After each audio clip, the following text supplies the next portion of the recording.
Be curious. I learnt something new about persuasion this week. Some of you might know I've written a book on persuasion. There it is, Persuasive Advising, How to Turn Red Tape into Blue Ribbon. It's the handbook for my Persuasive Advisor program. I was running it this week. The morning of running it this week, I'm listening to a podcast called Cautionary Tales by Tim Harford. And he was reading the last chapter of his book, The Data Detective. And in that last chapter, he gives the golden rule about how to be careful about data and how people present graphs to you that can be misleading, for example.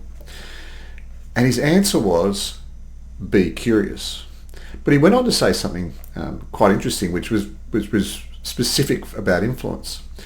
He said that they've conducted studies that show that curious people are much more likely to find common ground with other curious people, despite where they might come from. The example he was giving was the left and right of politics in the US right now being so polarized.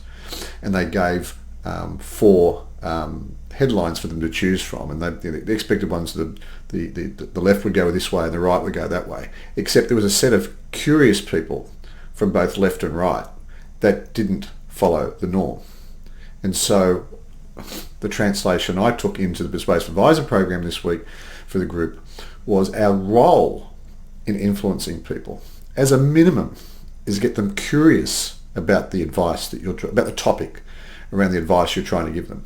Get them curious. If you can get them curious, that's where you can get them understanding more deeply and often changing an entrenched position.